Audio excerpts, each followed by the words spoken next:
Excuse me, sir. Dr. Wakefield, sir. Sir, can we talk to you about your products, sir? Dr. Wakefield, sir. Salut tout le monde, c'est Xavier, bienvenue sur Watch Mojo français et aujourd'hui on va discuter des personnes qui ont tiré l'alarme sur les plus grands escrocs et fraudeurs et si oui ou non le monde a écouté. I figured anybody who was stealing that large would do to extreme measures to protect the scheme, protect the organization. Richard Bowen nous a mis en garde contre Citigroup. I was relieved of most of my responsibility and I no longer was physically with the organization. Richard Bowen a tenté d'empêcher l'effondrement du marché immobilier de 2008 avant qu'il ne se produise. En 2006, alors qu'il était vice-président de Citigroup, il a découvert de graves problèmes concernant 60% des prêts hypothécaires du groupe. Ces inquiétudes ont été totalement ignorées. Le nombre de mauvais prêts hypothécaires a grimpé à 80%. Bowen's job was to make sure that these mortgages met Citigroup's own standards. No missing paperwork, no signs of fraud, no unqualified borrowers. But in 2006, he discovered that 60% of the mortgages he evaluated were defective. Bowen a alerté le conseil d'administration, mais a été mis en congé administratif et contraint de signer un accord de confidentialité. La fraude hypothécaire pratiquée à l'échelle nationale par Citibank et d'autres grandes banques a fini par être révélée au grand jour, ce qui a déclenché une récession dévastatrice. Alors que les banques fautives ont été renflouées par le gouvernement, d'innombrables personnes ont souffert de l'impact de la récession. This is not one of those that they neither admit nor deny. They admitted the fraud. They paid a $158 million fine. Scammer Payback, alias Pieroggi, nous met en garde contre d'innombrables escroqueries. I'm going to put the money back right now. I'm going to put all the money back. Am I getting confused? I'm starting to get confused about what's even happening. Connu de ses fans sous le pseudonyme de Pieroggi, Scammer Payback est un YouTuber qui crée du contenu pour sensibiliser les gens aux escroqueries courantes. Connu sous le nom de Scam Baiting, Pieroggi fait semblant de tomber dans le panneau de l'escroc par téléphone, tout en piratant les réseaux informatiques de l'escroc pour exposer ses informations et détruire ses fichiers. Sir, I told you don't put anything right now. Don't you understand? Are you a math person? Well, actually, yes, I am. Le résultat est une justice pure et simple et c'est tellement satisfaisant. Bien que Scammer Payback ne puisse pas à lui seul démanteler tous les escrocs, il sensibilise au moins le public de manière efficace. On apprend à reconnaître les escroqueries les plus courantes et à y faire face afin d'assurer sa propre sécurité et aussi celle de ses proches. They were essentially paying per computer every seat in a call center. They had given money to the police. So in case there was a raid, it was pretty much a fake raid. Clarence Baron nous a averti à propos de Charles Ponzi. Même si vous n'avez jamais entendu parler de Charles Ponzi, son nom peut vous donner une idée de ce qu'il faisait au début des années 1920. Ponzi, qui a donné son nom à la pyramide de Ponzi, promettait des rendements incroyables aux investisseurs de sa pyramide financière, mais il n'y avait pas d'argent à gagner. Ponzi payait les anciens investisseurs avec l'argent des nouveaux. The Boston press also began to take an interest in the man people were calling a financial genius. Au fur et à mesure que l'escroquerie prenait de l'ampleur, le Boston Post a commencé à avoir des soupçons et a demandé à Clarence Baron d'enquêter. Baron, qui dirigeait le Dow Jones et le Wall Street Journal, a découvert que les activités de Ponzi étaient frauduleuses. Son rapport a joué un rôle déterminant dans l'arrestation de Ponzi, mettant fin à sa tromperie et à sa fraude. And Barron wrote an article in which he said if Ponzi can make 300% profit for his investors, why is he putting his money in banks that are only paying 2 or 3%? Robert S. Lancaster nous a mis en garde contre Sylvia Browne. Lancaster était un membre actif de la communauté sceptique qui dénonçait les personnes prétendant avoir des capacités surnaturelles telles que les médiums. Lancaster était particulièrement offensé par les activités de la médium autoproclamée Sylvia Browne. En effet, cette dernière utilisait ses pouvoirs psychiques pour faire de fausses affirmations sur des personnes disparues, causant chagrin et confusion à leur famille. Every time I go to my brother's home, my sister-in-law says, "You are surrounded by angels." Is that true? Yes, absolutely. Thank you. It's a shame she isn't. En 2006, Lancaster a créé un site web qui vérifiait toutes les affirmations de Brown, exposant la fraude. Lancaster était connu pour son analyse patiente et neutre de ces fausses affirmations et a réussi à convertir en sceptique de nombreux fans inconditionnels de Brown. That's why with Montel, because I've been with Montel 20 years, the longer you're with a person, the closer you get to a person, the less effective you are, because you're emotionally involved. James Randi nous a mis en garde contre Uri Geller. The media, even some scientists, were taking the Geller phenomena seriously.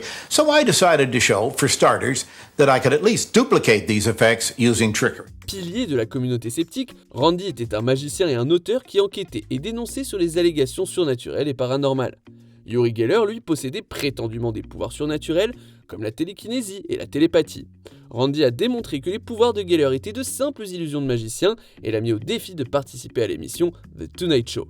Randi et Johnny Carson ont fait équipe pour s'assurer que Geller ne puisse faire aucun de ses tours habituels et sa démonstration a été un échec spectaculaire.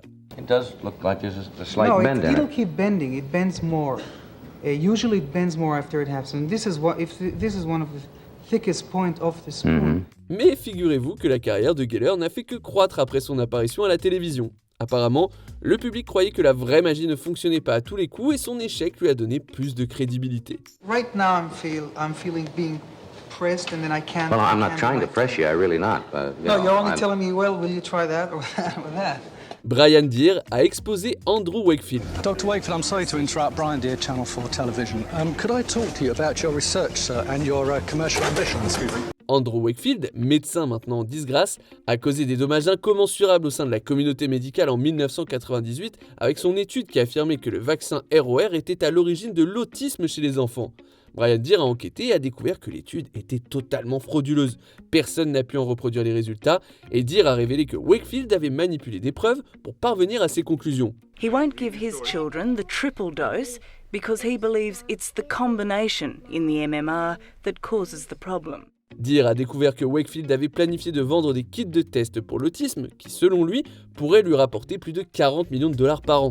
Le reportage de Deere a mis fin à la carrière médicale de Wakefield, mais malheureusement, ces affirmations sont toujours d'actualité parmi les complotistes et les anti-vax. If you're confident about your work, sir, and the quality of your research, sir, and that your commercial ambitions will withstand public scrutiny, sir, you will stand your ground, sir. John Carreyrou a exposé Elizabeth Holmes. And so by the time my first story about Theranos was published, I had been trying to interview Elizabeth for 5.5 months. Holmes est devenue célèbre grâce à sa société de tests sanguins Theranos. Avant que le public ne découvre que la technologie de Holmes était trop belle pour être vraie, elle avait été désignée par Forbes comme la plus jeune femme milliardaire autodidacte. Le journaliste John Carreyrou a commencé à enquêter sur elle en 2015 après avoir reçu un tuyau d'un expert médical sceptique. If, however, the sample is still viable, Theranos dilutes the blood and processes it on a modified Siemens machine. Après plusieurs mois, Carreyrou a publié un article dans le Wall Street Journal qui exposait Holmes et Theranos comme étant frauduleux.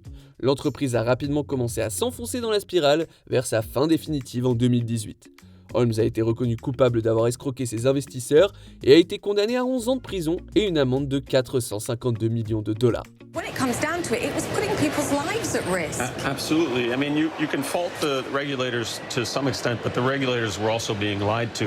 Bethany McLean nous a mis en garde contre Enron. It gets into a definition of what courage is, right? And I'm not sure I was so much brave as I saw something and started down a path. En 2001, une fraude généralisée a été révélée au sein de la société énergétique américaine Enron. L'entreprise s'était surévaluée et avait utilisé des stratégies douteuses pour dissimuler un endettement écrasant.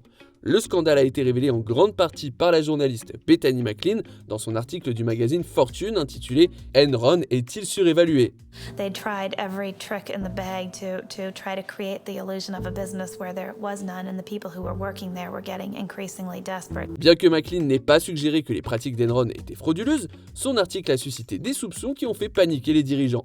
Un célèbre mémo adressé au PDG par le vice-président chargé du développement, Sharon Watkins, disait « Je suis incroyablement nerveux à l'idée que nous implosions sous l'effet d'une vague de scandales comptables. » À la fin de l'année, Enron a été contrainte de déclarer faillite. And this is being webcast. I know I'm going to regret this. But at least when the Titanic went down, the lights were on.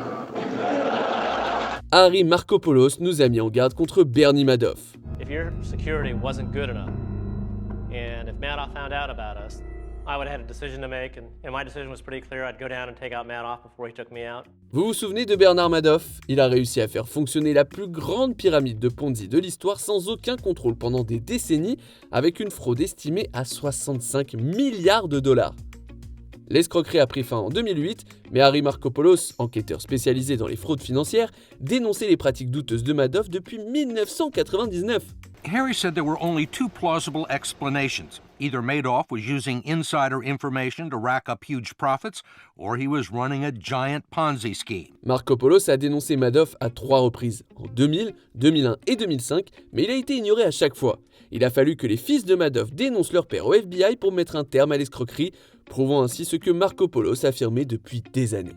That's equivalent to a Major League Baseball player hitting .960 a year. You saw that in Major League Baseball. Would you suspect cheating just maybe, given what we know about Major League Baseball? Of course you would. Avant de continuer, abonnez-vous à notre chaîne et sonnez la cloche pour être tenu informé de nos dernières vidéos. Vous pouvez être notifié occasionnellement ou pour toutes les vidéos. Sur votre téléphone, assurez-vous que les notifications sont activées dans les paramètres. Mark Felt, alias Deep Throat, a révélé le Watergate. Pendant des années, le dénonciateur le plus célèbre de l'histoire américaine n'a été connu que sous son pseudonyme Deep Throat. Révélé en 2005, Mark Felt, directeur adjoint du FBI, a rencontré en secret les journalistes du Washington Post Bob Woodward et Carl Bernstein qui menaient une enquête sur l'effraction du Watergate. Forget the myths that the media has created about the White House. The truth is, these are not very bright guys, and things got out of hand. Felt a donné aux deux journalistes des informations clés sur l'implication du comité pour la réélection du président Nixon. Les informations de Felt, combinées aux enquêtes de Woodward et Bernstein, ont permis de mettre au jour l'un des scandales politiques les plus importants et les plus influents de l'histoire des États-Unis. Nobody stole anything. The whole point about this, nobody has made any money, and I haven't seen one of our little boys make that point. Quelle est l'escroquerie la plus choquante dont vous ayez jamais entendu parler ? Que pensez-vous de notre sélection ? Dites-le moi dans les commentaires et checkez ces autres super vidéos de Watch Mojo français.